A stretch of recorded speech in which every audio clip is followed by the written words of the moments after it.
When I was around 4 or 5 years old, my parents had just separated. My mom was living in a small 2-bedroom apartment. I had my own room, but whenever I stayed over, I slept in her bed.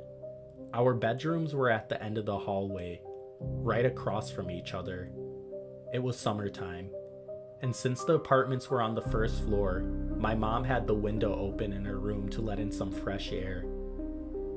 The window was right behind the bed, just above the headboard. One night, I woke up out of nowhere.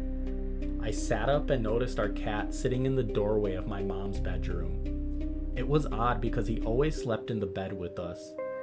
As I watched him, he quietly walked into the room and let out a meow. I turned to wake up my mom. It only took a few seconds for her to wake up, but when we both looked toward the hallway, there was a man, standing right there in the doorway, silently walking out of my room. Without hesitating, my mom grabbed me and threw me out of the open window. Since we were on the first floor, it was only about a 3-foot drop to the grass.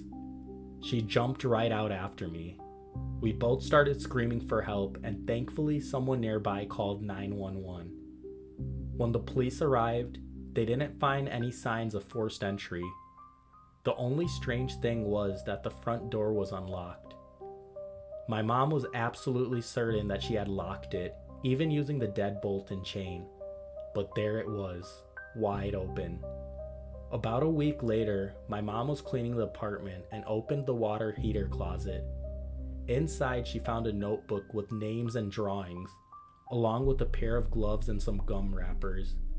The police came back, but all they could do was speculate that the man had been hiding in the apartment, waiting for us to fall asleep.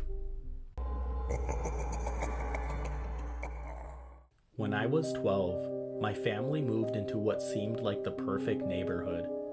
The houses were clean, the lawns were trimmed, and every neighbor had a warm smile. My family and I were very excited to start our new life in this neighborhood. A few weeks after we settled in, my parents decided to host a neighborhood barbecue to get to know everyone. Most of the nearby families showed up, including one that just lived 2 doors down. A mom, a dad, a younger daughter, and a 19-year-old son named Lucas. Lucas seemed polite at first, but there was something off about the way he looked at me. He didn't mingle with the adults or kids his age. He just lingered. I'd catch him watching me from the corner of the yard, smiling too long, standing too still. At first, I didn't think anything of it. I was very young back then and just figured he wanted to be friends. But it didn't stop after the party. I'd go outside to ride my bike, and there he'd be, standing on his porch, pretending to be on the phone but never taking his eyes off of me. I'd look out the window while doing homework and see him walking by our house again and again and again. One afternoon while my siblings played in the yard, Lucas came over to talk to my parents. I stayed on the porch, uncomfortable but quiet. When no one was paying attention, he sat next to me and asked, "So, do you have a crush on anyone yet?" I froze. I was 12. I didn't know how to respond. I just laughed nervously and said no. That night, I closed all my blinds as my usual nighttime routine, said goodnight to my parents, but something just didn't feel right. A few nights later, around 2 a.m., I woke up to a tapping sound.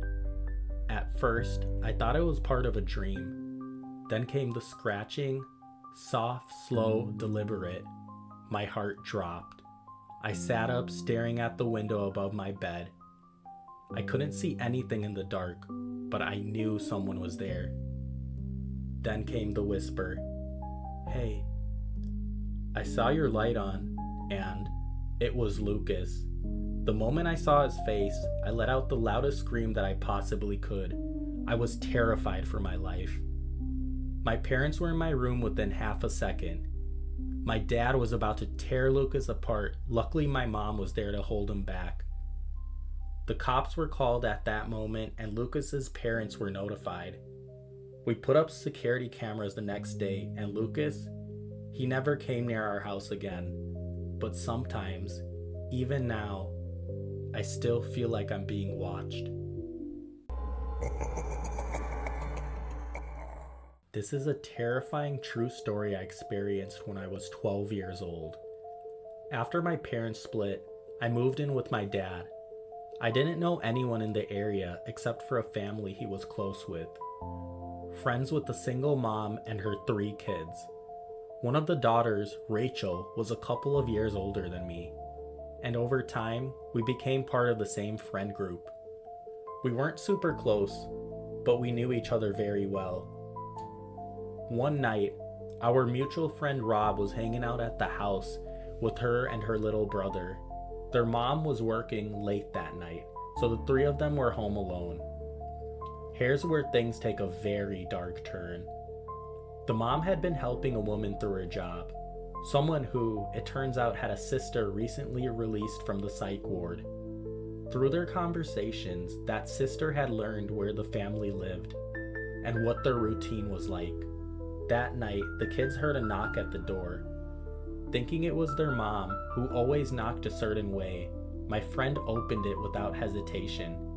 Rob, knowing she wasn't supposed to be there, jumped out of the window and ran home, not thinking twice about it. But it wasn't her mom at the door.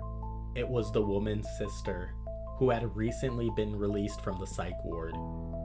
What happened next is something I still don't know the details about. And maybe that's for the best. My friend's younger brother managed to escape and ran to the neighbors for help.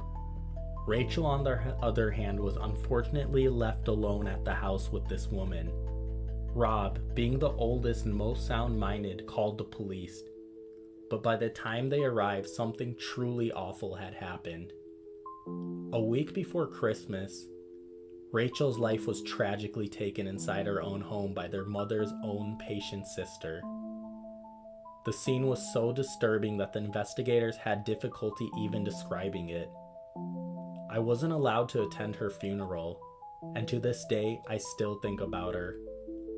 A senseless act that left an entire community shaken, and a moment that haunted me ever since.